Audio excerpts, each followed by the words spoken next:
மேம்பட்ட சமூகம் தமிழ்நாடு வந்து எல்லாத்துக்குமே நாங்க ரோல் மாடலா இருக்கிறோம் அப்படின்னு சொல்லி பெருமைப்படக்கூடிய நேரத்துல இன்னைக்கு வந்து லாக்அப் டெத் வந்து இது எதிர்க்கட்சி தலைவர் அவர்கள் ட்வீட் பண்ணிருக்கிறது இது 25வது லாக்அப் டெத்ன்றாங்க. நீங்க வந்து கோர்ட் 24வது லாக்அப் டெத்னு சொன்னாங்கன்றீங்க. இதே அன்புமணி ராமதாஸ் வந்து இது 28வது போலீஸ் கஸ்டோடியன் டெத். இது வந்து பாத்தீங்கன்னாக்கா கவுண்டிங் ஓடிட்டு இருக்கு. இந்த கடந்த 4 வருஷத்துல இது வந்து 28 லாக்அப் டெத் நடந்திருக்குன்றாங்க. அப்ப இதுக்கெல்லாம் யாரு பொறுப்பேற்கிறது? விசாரணை கைதிகளா போறதுக்கே வந்து இப்ப எல்லாரும் பயப்படக்கூடிய ஒரு நிலை வந்திருக்கு அப்படி எடுத்துக்கலாமா சார்?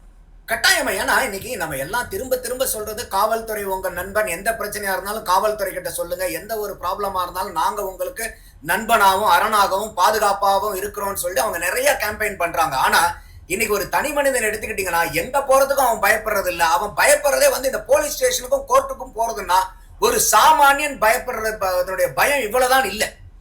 அப்போ எந்த அளவுக்கு வந்து இன்னைக்கு காவல்துறை மேல மக்களுக்கு வந்து அன்பும் மரியாதையும் பாசமும் வரணும். ஐயோ எனக்கு ஒரு பிரச்சனையா, எனக்கு பாதுகாப்பா வந்து காவல்துறை இருக்குது, அங்க போனா நமக்கு எதுனாலும் கிடைக்கும். ஆனா இன்னைக்கு காவல்துறையை போய் அணுகிறதுக்கே வந்து பயப்படுற அளவுக்கு நீங்க இன்னைக்கு கொண்டு வந்திருக்கீங்களே. அதுவும் குறிப்பா இது முதலமைச்சருடைய நேரடி கண் பார்வையில இறங்கக்கூடிய ஒரு துறை. அதுல இப்படி நடக்கலாமா?